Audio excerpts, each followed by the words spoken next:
When applying to business school, if you choose to take the GMAT, it can be the most important statistic in your entire application and candidacy, and it's also something that's within your control because unlike your undergrad GPA or where you're working professionally, you're unable to really change those quickly, but with the GMAT, you can retake the test and get a better score and really improve your chances in front of admissions committees and admissions officers. And so in today's video, I'm going to be going over the 5 reasons why the GMAT is so important. The first, potentially most important and relatively unknown reason revolves around scholarships. Now, to provide some context, business schools care a lot about being as elite as possible. And so that's why they really try to attract applicants who have the highest GMAT scores so they can have the highest average for their entire class that they admit. Because in doing so, they're able to rank higher on ranking sites like US News. That's why a lot of business schools, especially if they're a bit more lower ranked, are much more incentivized to give applicants with a high GMAT score, especially way above their average, more scholarship than they would to other candidates. One last thing about this is that it's really hard to give exact numbers, but ideally you want to aim for about 20 points above whatever the school average is for each class that comes in order to maximize your chances for getting the most scholarship possible. Now, I'm guessing you're watching this video because you may be interested in applying to business school and you may be interested in the GMAT exam, which is a lot more shorter than before, gives you more flexibility and also more control over your score. Going over some key features, the GMAT exam is considerably shorter at 2 hours and 15 minutes long instead of being over 3 hours long, which it was before 2023. The exam also has 3 sections that are equally weighted towards your final score: quant, verbal, and data insights, and these can be taken in any order. The GMAT has been the flagship business school exam for more than 70 years, and GMAT updated the GMAT to reflect what schools and employers look for in their applicants and to enhance the test-taking experience. Now, most business schools have an unsaid preference for the GMAT over the GRE because it's the original and also most reported on exam for MBA programs. And if you want to check out the GMAT exam, feel free to check out my link down in the description below. All right, let's now go into the second reason the GMAT is so important, which is that it can really help your future career prospects. Given that pretty much every single large company in the world has a long history of hiring MBA students, these companies and employers are super familiar with the GMAT exam.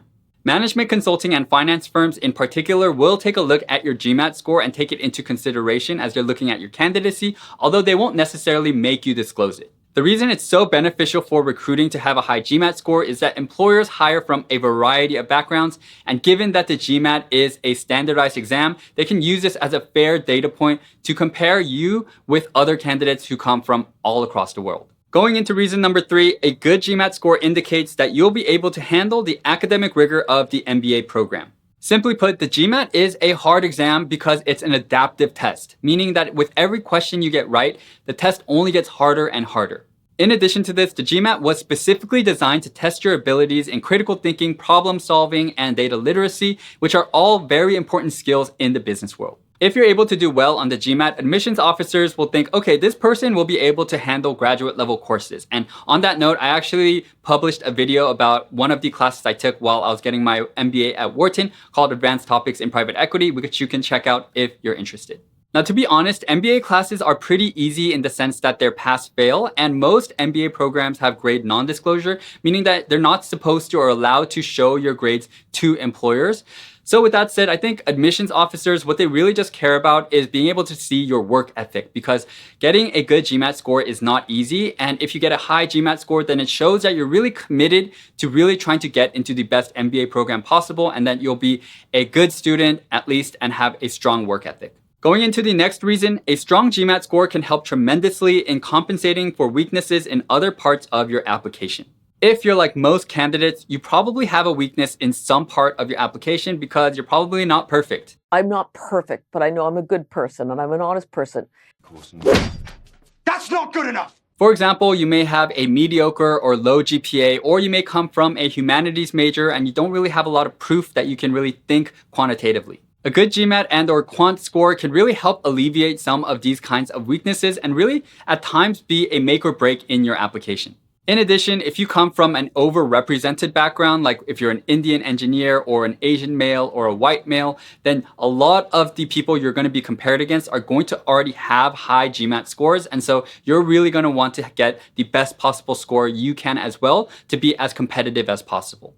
Going into our last but not least reason, the GMAT is important because it's important to MBA rankings. Having high average or median GMAT scores are taken into consideration a lot by ranking sites like US News. And while I do think that ranking sites tend to really get things wrong and their processes of ranking is very too mechanical, still it accepts public perception a lot, and so that's why it's so important to business schools. All programs are always looking to increase their average or median score every single year if they can, and so the competition just gets stiffer and stiffer. That's why a lot of people say that the GMAT could weigh as much as about 20% of importance in your entire application. But of course, it's important to note that business schools will always look at your candidacy holistically rather than with just your statistics. And so even if you get a perfect 805 on the GMAT, that alone is not going to get you into business school unless maybe it's a really, really low ranked program. But with that said, for these reasons we covered in today's video, it's really important that you get the highest GMAT score possible. And on the note of applying to business school, I recently announced a how to get into MBA course called Liquid MBA, where we go over things like everything you need to know about the entire application process. Also, we have admitted essays for applicants who actually got into schools. We have a money back guarantee and a Discord community. Feel free to check that out in the link below if you're interested. In the next screen, you're gonna see a video about whether or not you should consider taking the GMAT or the GRE. Feel free to check that out if you're interested. With that said, thank you guys all so much for watching. Hope to catch you in the next video. Thanks guys, and peace out.